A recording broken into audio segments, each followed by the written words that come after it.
निशाना साधा है। 25 जुलाई को बीजेपी अल्पसंख्यक मोर्चा की मस्जिद में बैठक की शुरुआत वंदे मातरम राष्ट्रगीत से होगी। बैठक का समापन राष्ट्रगान से होगा, ये जमाल सिद्दीकी ने कहा। वहीं भाजपा अल्पसंख्यक मोर्चा ने जामा मस्जिद में बैठक करने की इजाजत मांगी है।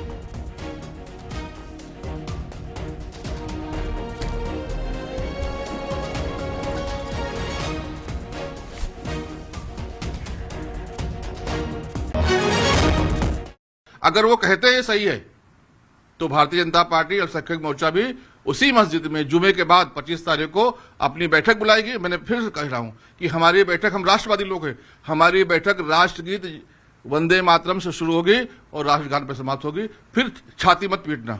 सपा सांसद महिमुल्लाह नदवी उस मस्जिद के इमाम भी हैं। एक इमाम के तौर पे अगर उन्होंने ये गुनाह किया तो उन पर किस तरीके की कार्रवाई मांग करते हैं? मैं अपने जो वरिष्ठ जन हैं हमारे पार्टी के, उनसे बात करूंगा और मैं पुलिस का एफआईआर करूंगा और इन सबको जेल भिजवाऊंगा। धार्मिक भावनाओं को भड़काने के लिए, धार्मिक भावनाओं को आहत करने के लिए इन सबको जेल भिजवाऊंगा। इन सब लोगों ने मुसलमानों के धार्मिक भावनाओं को आहत किया है। जो आहत नहीं हुए हैं वो डुप्लीकेट है। वो डुप्लीकेट लोग खामोश रहे, लेकिन हम भारतीय जनता पार्टी और अल्पसंख्यक मोर्चा के लोग बिल्कुल ये बर्दाश्त नहीं करेंगे।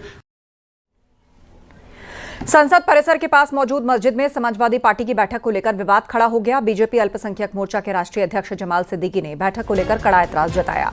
जमाल सिद्दीकी ने आरोप लगाया कि मस्जिद को सपा के दफ्तर की तरह इस्तेमाल किया गया। उन्होंने दिल्ली की सीएम रेखा गुप्ता और दिल्ली वक्फ बोर्ड से मांग की है कि वो सपा सांसद मोहिबुल्लाह नदवी को मस्जिद के इमाम पद से हटाएं। इस बैठक को लेकर ये विवाद है। उसमें अखिलेश यादव समेत कई सपा सांसद कल मौजूद थे, जिनमें रामपुर के सांसद मोहिबुल्लाह नदवी भी शामिल थे। वो इस मस्जिद में इमाम की भूमिका निभाते हैं। अब विरोध में बीजेपी अल्पसंख्यक मोर्चे ने भी 25 जुलाई को जुमे की नमाज के बाद इसी मस्जिद में अपने कार्यकर्ताओं की बैठक बुलाई है।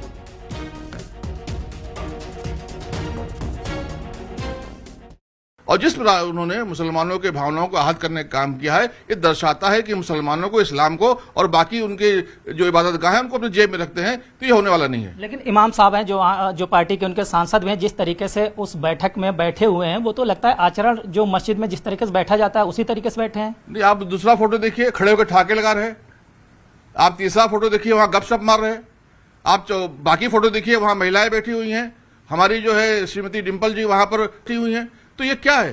ये दर्शाता है कि अखिलेश यादव की जो मानसिकता है वो मुसलमानों को जूते की नोक पर रखते हैं, इस्लाम को जूते की नोक पर रखते हैं। ये हरगिज चलने वाला नहीं है। लेकिन अखिलेश यादव जी तो इस्लाम का हमेशा सम्मान करते हैं। जब भी कोई पर्व होता है मुस्लिमों का, वो उसमें शरीक होते हैं, टोपी भी लगाते हैं और जो इस्लाम के जो कायदे हैं, नियम है, उनका भी पालन करते हैं। यहाँ पे आपको लगता है कि उनसे भूल हुई है क्या?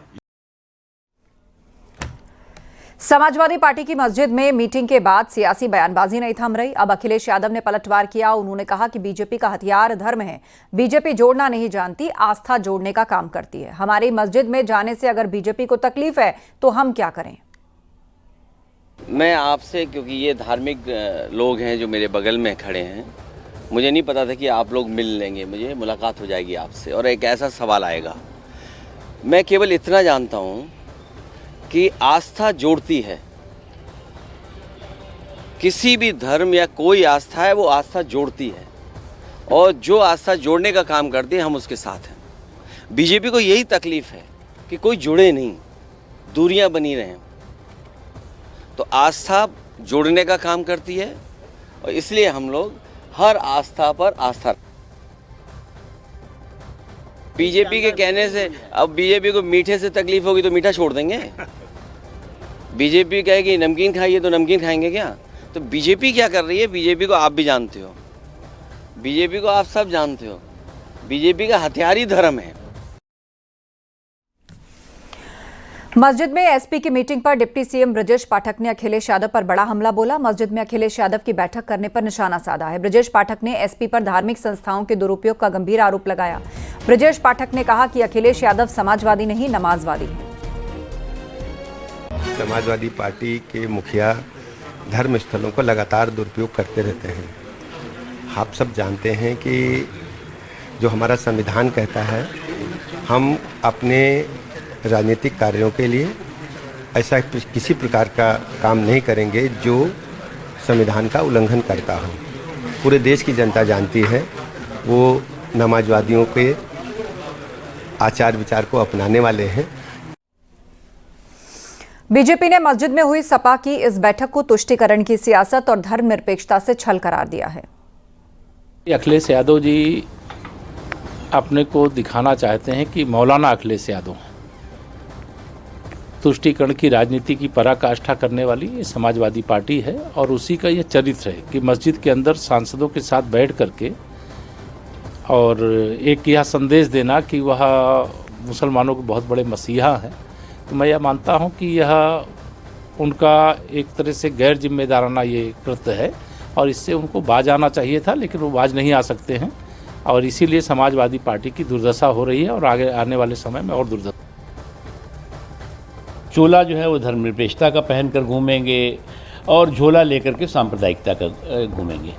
तो धर्मनिरपेक्षता का चोला और सांप्रदायिकता का झोला ये इन लोगों की एक आदत बनी हुई और इस किस तरह से जो है वो सांप्रदायिक छल के ज़रिए जो है वो जो संवैधानिक बल है, जो समावेशी बल है, उसको जो है वो कैसे हाईजैक करो, इसके लिए कोशिश है। और एक बार फिर आपने जो है वो नज़ारा देखा। आप जो है वो अपने कार्यालय में मीटिंग कर सकते हैं, किसी हॉल में मीटिंग कर सकते हैं, किसी धार्मिक स्तर पर जो है वो सियासी मीटिंग करना इस बात का जो है प्रमाण है, इस बात का प्रतीक है कि आप जो है वो धर्मनिरपेक्षता के नाम पर सांप्रदायिकता का खेल खेलने में लगे हुए। मस्जिद में मीटिंग विवाद पर मोहिबुल्लाह नदवी का बयान सामने आया। अखिलेश के मस्जिद में आने से क्या दिक्कत, ये नदवी ने कहा। अखिलेश मस्जिद का इतिहास जानने गए थे और मस्जिद की मर्यादा का ख्याल रखा गया है। दरअसल संसद मार्ग की जिस जामा मस्जिद में अखिलेश यादव और उनके सांसदों की बैठक को लेकर सवाल उठाए जा रहे हैं, मोहिबुल्लाह नदवी उसी मस्जिद के इमाम हैं और साथ ही रामपुर से समाजवादी पार्टी के सांसद। आप पर बीजेपी सवाल खड़े कर रही है कि वहां पर सियासी बैठक आप कर रहे थे। देखिए, ये हमारी मस्जिद बहुत कदीमी मस्जिद है यहाँ, और यहाँ डॉक्टर जाकिर हुसैन साहब, former president of India, Fakhruddin Ali Ahmed साहब की तो कब्र भी मस्जिद के कैंपस में है, APJ अब्दुल कलाम साहब और बहुत से लोग यहाँ आते रहे हैं। पिछले 20 साल से मैं यहाँ इमाम हूँ और अब रामपुर से MP हूँ। तो ये एक आस्था होती है। हमारा मुल्क और ख़ास तौर पर माननीय अखिलेश यादव जी एक सकारात्मक पॉजिटिव अप्रोच हर धर्म में होती है और ये हमारी भारतीय तहजीब, भारतीय संस्कृति की एक मिसाल है कि हम एक दूसरे की आस्था पर जाते हैं। और वो यहाँ पर मस्जिद की तारीख़ के लिए हमने उनको बताया और वो इसको देखने के लिए। जिस मस्जिद में बैठक की बात हो रही है वो मस्जिद संसद भवन के पास मौजूद है। ये ब्रिटिश काल के दौरान बनाई गई थी। मुस्लिम अफसरों कर्मचारियों को ध्यान में रखते हुए इसका निर्माण हुआ और दिल्ली वक्फ बोर्ड के पास मस्जिद की देखरेख का जिम्मा है। सपा के सांसद मोहिबुल्लाह नदवी मौजूदा सांसद हैं। देश की संसद के सामने नई दिल्ली इलाके की जामा मस्जिद है। मेरे पीछे जो आप तस्वीर देख रहे हैं यही वो जामा मस्जिद है जहां पर अखिलेश यादव, मोहिबुल्लाह नदवी जो इस मस्जिद के इमाम हैं और अन्य सांसद इस मस्जिद में मौजूद थे और यहीं मस्जिद में बैठने को लेकर विवाद हो गया है, राजनीतिक विवाद हो गया है। दरअसल ये मस्जिद जो है जो संसद है उसके उत्तर द्वार के ठीक सामने है। आप देखिए मस्जिद के ठीक सामने संसद के ठीक सामने ये मस्जिद है और यहीं पर ही जो मोहिबुल्लाह नदवी हैं जो यहाँ के इमाम हैं वो पिछले 20 साल से यहाँ इमामत कर रहे हैं। इस बार साल 2024 के लोकसभा चुनाव में मोहिबुल्लाह नदवी को समाजवादी पार्टी ने रामपुर से उम्मीदवार बनाया और वो वहाँ से जीतकर सांसद बने। जो तस्वीर वायरल हो रही है, जिस पर विवाद हो रहा है, वो दरअसल परसों की बताई जा रही है, यानी कि सोमवार की ये तस्वीर है और ये जानकारी मिल रही है कि बारिश हो रही थी लिहाजा वो सांसद यहाँ पर बैठ गए हैं। हालांकि अभी मोहिबुल्लाह नदवी का पक्ष इस पर सामने नहीं आया है, लेकिन जो जानकारी राजनीतिक गलियारों में उसके मुताबिक यहीं पर अखिलेश यादव और अन्य सांसद मोहिबुल्लाह नदवी यहाँ पर बैठे थे कुछ देर के लिए और बारिश की वजह से यहाँ पर बैठे थे, ये जानकारी मिल रही है। लेकिन आपको बता दें कि ज़बरदस्त तीखी टिप्पणी की है बीजेपी के अल्पसंख्यक मोर्चा ने। उन्होंने कहा है कि समाजवादी पार्टी का राजनीतिक कार्यालय इसको बना दिया गया है और उन्होंने दिल्ली वक्फ बोर्ड से मांग की है, जो इमाम है यहाँ के मोहिबुल्लाह नदवी, जो सांसद भी हैं रामपुर से, उन्हें यहाँ से हटाया जाए। और 25 जुलाई को यानी शुक्रवार को एक तरह का प्रदर्शन करने का ऐलान भी बीजेपी अल्पसंख्यक मोर्चा ने किया है। इस पर अखिलेश यादव का भी बयान सामने आया है। अखिलेश यादव ने भी इस पर अपना बयान दिया, तो वहीं लगातार विपक्ष उनको इस मामले पर घेर रहा है। कैमरा पर्सन संजय के साथ जावेद मंसूरी, न्यूज़ 18 इंडिया, दिल्ली। उत्तराखंड वक्फ बोर्ड के अध्यक्ष शादाब शम्स ने भी समाजवादी पार्टी और अखिलेश यादव पर निशाना साधा। उन्होंने समाजवादी पार्टी पर मस्जिद का इस्तेमाल राजनीतिक बैठक के लिए करने का आरोप लगाया और उसे मुसलमानों की भावनाओं को आहत करने वाला बताया। क्या अखिलेश यादव ने मस्जिद को अब समाजवादी पार्टी का हेडक्वार्टर बना लिया है? क्या मस्जिदों से अब समाजवादी पार्टी राजनीति करने जा रही है? क्या उनके तमाम नेता मस्जिदों का इस्तेमाल तुष्टीकरण की राजनीति के लिए कर रहे हैं? क्या ये अपने आप में कई ज्वलंत सवाल सामने खड़े हैं। और एज अ मुस्लिम मुझे लगता है कि ये मस्जिद का अपमान है। मस्जिद खुदा का घर है। उस मस्जिद के अंदर क्या सियासी बातें करने की इजाजत है? मस्जिद में सपा की मीटिंग पर फुल सियासत जारी है। बीजेपी के वार पर सपा ने भी पलटवार किया। एसपी प्रवक्ता उदयवीर सिंह का कहना है कि बीजेपी हमेशा तोड़ने वाली राजनीति करती है। जिसे वो मस्जिद कह रहे हैं वो हमारे सांसद का घर भी है। वहीं एसपी प्रवक्ता अमीक जमोई ने पूछा कि गुजरात में मस्जिदों में जाकर पीएम मोदी वोट क्यों मांगते हैं, अबू धाबी और दुबई में जाकर पीएम मोदी मस्जिदों में क्यों जाते हैं। क्या भाजपा से सर्टिफिकेट चाहिए? क्या भाजपा से पूछ पूछ के हम जाएंगे नहीं जाएंगे? अरे हमारे अपने रिश्ते संबंध हैं, जो हमें बुलाएगा हम जाएंगे। भाजपा वाले भी ऐसे ही जाते आते हैं। अगर उनके मन में कोई कुंठा या दुराव है तो उसका हमारे पास। मोहिबुल्लाह नदवी को तो लोकसभा जिता के समाजवादियों ने भेजा। उनके निमंत्रण पे माननीय अखिलेश यादव जी, ऐतिहासिक मस्जिद है, भारत के राजनीतिक इतिहास में एक धरोहर है और वहां सभी जाते हैं। राष्ट्रपति जाते हैं, उपराष्ट्रपति जाते हैं, किसी भी धर्म के हों। सभी धर्मों का, समाज का, सबका हम लोग बराबर सम्मान करते हैं। लेकिन आपको ये भी बताना पड़ेगा कि जामा मस्जिद में, गुजरात की मस्जिदों में प्रधानमंत्री जी इमामत की कुर्सी पर जाके बैठ के वोट मांगते हैं बोहरा समाज के लोगों के बीच में। संसद भवन के पास मौजूद मस्जिद में जो बैठक हुई उसमें समाजवादी पार्टी के सांसद राजीव राय भी मौजूद थे। राजीव राय ने इस पूरे मामले पर क्या कहा वो आपको दिखाते हैं।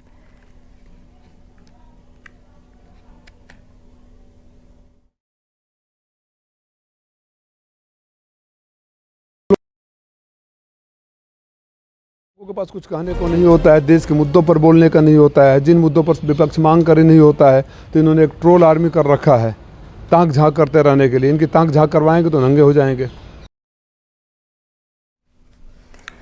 दिल्ली में समाजवादी पार्टी की मस्जिद मीटिंग पर नया बवाल शुरू हो गया है। बीजेपी अल्पसंख्यक मोर्चा ने इस मीटिंग को लेकर सवाल खड़े किए और जमाल सिद्दीकी ने कहा है कि वो इसे लेकर एफआईआर तक दर्ज कराएंगे। जमाल सिद्दीकी ने मस्जिद में डिंपल यादव के जाने पर सवाल उठाए और कहा कि जिस पोशाक में वो मस्जिद की मिंबर तक पहुंची उसकी इजाजत नहीं दी जाती। आपको बता दें, कल समाजवादी पार्टी के कई नेता और सांसद संसद भवन के पास जामा मस्जिद पहुंचे थे। खुद अखिलेश यादव भी इन नेताओं के साथ मस्जिद में मौजूद दिखे थे। कि अपनी पत्नी श्रीमती डिंपल यादव के साथ गए, जो डिंपल यादव का पीठ और पेट खुला हुआ था, उन्होंने ब्लाउज पहन के रखा था, सिर भी नहीं ढके थे। तो इस प्रकार से उन्होंने एक मुस्लिम समाज के धार्मिक भावनाओं को आहत करने का काम किया है। मुझे ताज्जुब तो होती है मौलाना मोहिबुल्लाह नदवी जी पर, उन्होंने किस प्रकार से उसको इजाजत दी वहां जाने की। ये अपराध है और इसके लिए सिर्फ माफी से काम नहीं चलेगा। हम लोग थाने में एफआईआर दर्ज कराएंगे और उनके खिलाफ कार्रवाई कराएंगे। मस्जिद में मीटिंग को मौलाना साजिद रशीदी ने भी निंदनीय बताया। साथ ही उन्होंने मस्जिद के इमाम को भी अवैध करार दे दिया। सरकार से भी कार्रवाई करने की मांग की। मस्जिद में डिंपल यादव के जाने पर भी सवाल उठाए। वो इमाम भी अनऑथराइज हैं, इलीगल हैं। वक्फ बोर्ड ने उनको अपॉइंट किया और फिर वक्फ बोर्ड से आंखें दिखाने लगे। तो इन इमाम का बराबर में एक बहुत बड़ा कमरा भी है। अगर सियासी मीटिंग करनी थी तो उस कमरे में करते, वो भी 5 स्टार से कम नहीं जो इन्होंने बना रखा है। मस्जिद में बिठाकर सियासी मीटिंग करना, ये मस्जिद के तकद्दुस को जिस तरह से पामाल किया गया है, इसको बर्दाश्त नहीं किया जा सकता। आपको किसने कहा? आपको किसने इजाजत दी कि पार्लियामेंट की उस लाजवाब और पुरानी मस्जिद के अंदर, या मस्जिद कोई भी हो अदरवाइज XYZ, मस्जिद में मेहराब के पास में इस तरह से सियासी मीटिंग करना, यह किसने कहा आपको? ये क्यों किया आपने? एक महिला को जिस हालत में बैठे हुए देखा गया, जिस तरह के कपड़ों में देखा गया, वो बड़ा आपत्तिजनक है। मस्जिद मीटिंग विवाद पर डिंपल यादव का भी जवाब सामने आया। डिंपल यादव ने बताया कि वो लोग सोशल काम करने के लिए मस्जिद में गए थे और किसी मीटिंग के लिए नहीं गए थे। डिंपल यादव ने आरोप लगाया कि बीजेपी हमेशा भ्रमित करने का काम करती है। हम सब लोग एक सोशल उसके लिए गए थे वहाँ पे, और वहाँ पे कोई मीटिंग नहीं हुई थी, क्योंकि भ्रमित करने का हमेशा भारतीय जनता पार्टी की नीयत रही है। और जो मूल जो हमारे उद्देश्य है और जो हमारे मूल जो प्रॉब्लम है इस देश की, उससे ध्यान भटकाने के लिए इस तरह की बातें कही जा रही हैं। मस्जिद में सपा सांसदों की मीटिंग पर सियासी महाभारत छिड़ी है। बीजेपी की ओर से सवाल उठाए जाने पर कांग्रेस सांसद इमरान मसूद ने पलटवार किया। बाहर अगर मौसम खराब है, बाहर के हालात ठीक नहीं है, जब जाकर के अगर साए के अंदर बैठ गए और वहां के मस्जिद के इमाम मेंबर ऑफ पार्लियामेंट भी हैं, वो अपने लोगों को लेकर के चले गए और जाकर के बैठ गए, तो उसमें मीटिंग कौन सी हो गई? मस्जिद तो हमेशा खुली रहती है। उनका तो यही तो कहना है, जो मोहिबुल्लाह साहब इमाम है, वो मोहिबुल्लाह का घर नहीं, वो अल्लाह का घर है, वहाँ राजनीतिक बैठकें नहीं हो सकती। और जिस तरीके से वहां पे लोग गए हैं वो नापाक थे। यहाँ तक डिंपल यादव के पहनावे को लेकर भी कहा कि मस्जिद के अनुकूल नहीं है। तौबा करें, ये महिलाओं का अपमान बंद करें। कितना ग्रेसफुल वो अपने आप को रखती हैं डिंपल यादव, ये सीखने की ज़रूरत है। भारतीय संस्कृति के अनुसार पूरी तरीके से पार्लियामेंट के अंदर आती हैं। इस प्रकार के ओछी और घिनौनी बातें कर करके ना तो अपने आप को अपमानित करें, ना अपनी विचारधारा के लोगों को अपमानित करने की कोशिश। जमाल सिद्दीकी साहब ने यह भी कहा है कि चाहे all India Muslim personal law board हो या मुस्लिम धर्मगुरु हो या जो नेता है ओवैसी भी हैं, आप भी हैं, वो इस पे चुप्पी साधे हुए हैं, क्यों? चोर चोर मौसेरे भाई हैं। अरे चुप्पी बसा दे, मैं खोल के बोल रहा हूँ जमाल सिद्दीकी साहब, खोल के बोल रहा हूँ। तौबा करिए, इस प्रकार की बातें मत बोलिए।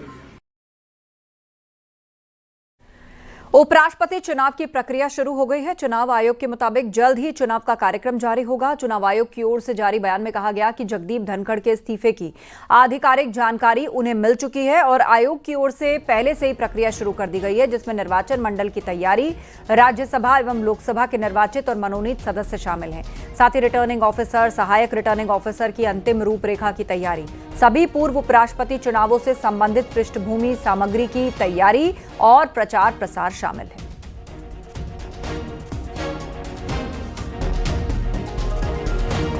उपराष्ट्रपति के इस्तीफे के बाद विपक्ष नए उपराष्ट्रपति के लिए चुनावी तैयारी में जुट गया है। कांग्रेस सूत्रों के मुताबिक वो उपराष्ट्रपति के लिए अपना उम्मीदवार खड़ा करना चाहते हैं, जैसा पहले भी किया गया था, और इसके लिए वो चुनाव के ऐलान के बाद सहयोगी दलों से चर्चा शुरू करेगी। हालांकि कांग्रेस सूत्रों का कहना है कि अगर सरकार आम सहमति के लिए पहल करेगी तो वो उसका भी स्वागत करेगी। सरकार जवाब देना चाहिए, वो क्यों रिजाइन करे, कारण क्या है, इसके पीछे क्या राज है। हमको तो ऐसा दिख रहा है कि दाल में कुछ काला है, नहीं तो उनका हेल्थ भी ठीक है और वो अच्छे हमेशा अपनी वोकैबुलरी को ठीक रखते हैं। लेकिन हुआ क्या, वो हमेशा तो आरएसएस और बीजेपी को इतना डिफेंड करते थे, शायद ही वो खुद आरएसएस और बीजेपी के लोग नहीं करते थे। भारत के उपराष्ट्रपति जगदीप धनखड़ के इस्तीफा देने के बाद सियासी हलचल तेज है। न्यूज़ 18 के साथ खास बातचीत में भारतीय किसान यूनियन के राष्ट्रीय प्रवक्ता राकेश टिकैत ने आरोप लगाया कि उपराष्ट्रपति ने खुद इस्तीफा नहीं दिया, बल्कि उनसे इस्तीफा दिलवाया गया है। उनका मेडिकल बुलेटिन दिखाओ, उनकी मेडिकल रिपोर्ट दिखाए, कौन से अस्पताल में भर्ती है उसका बताओ, कौन से डॉक्टर ने इलाज करा, क्या बीमारी थी वो बताओ। ये तो भाई राष्ट्रपति हैं, उपराष्ट्रपति हैं देश के, वे बीमार हैं तो देश को पता तो चलना चाहिए कि क्या बीमारी थी, किस डॉक्टर ने इलाज करा। ठीक है जी, आप भी राजनीति और राजनीतिक लोगों से काफ़ी संपर्क में रहते हैं, तो क्या आपको कुछ इनके माध्यम से जानकारी हुई है, अंदरूनी कोई बात, जिस तरह की चर्चा है, तमाम तरह की बात है? इन्होंने भाई किसान की बात करी, गाँव की बात करी, कई बार वे धमकाए चटकाए, तो भैया पार्टी ऐसी है, धमकाए चटकाए में नहीं। ये तो जो वहाँ पे पार्टी लाइन से हट के बोलेगा उसका ये इलाज करेंगे, ये लगे। जगदीप धनखड़ जी हिंदू जाट बिरादरी से ताल्लुक़ रखते थे, और इससे क्या कुछ और भी प्रभाव पड़ेगा आपको लगता है? ये किसी भी बिरादरी के बड़े नेताओं को ख़त्म करेंगे, उनका पॉलिटिकल कैरियर सब किसी भी मतलब कोई भी जाति होगी, और उसके छोटे लोगों को जो आम लोग हैं उस जाति के, उनको जोड़ेंगे अपनी पार्टी से। ये इनका एजेंडा है। उन्होंने बात कर ली तो इस्तीफा ले लिया, दे थोड़ा जोन सी कम्युनिटी से आवे, वह तो बीमार होकर खाट पर लौट जा तो अपनी जमीन नाम नहीं करते अपने पोतों के बालकों के, मतलब उपराष्ट्रपति पद छोड़ देंगे। ले लिया भाई, प्रेशर में बना के ले लिया।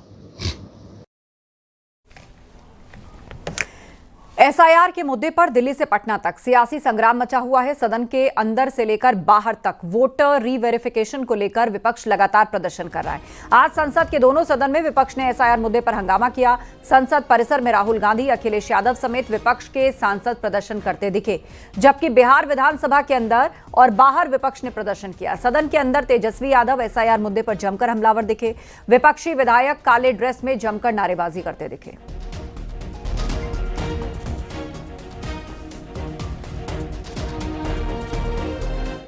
सिर्फ 52 लाख की बात नहीं है, सिर्फ बिहार की बात नहीं है। महाराष्ट्र में इन्होंने चीटिंग की।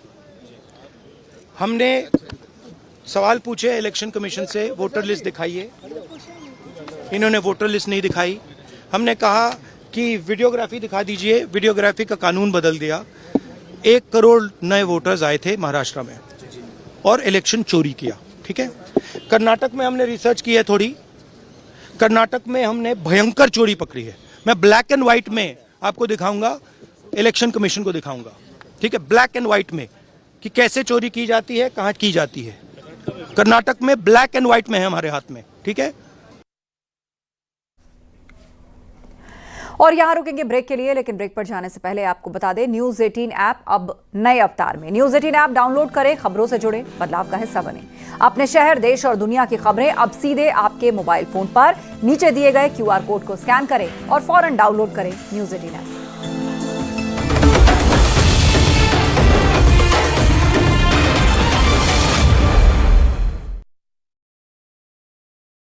आप देख रहे हैं न्यूज 18 उत्तर प्रदेश उत्तराखंड।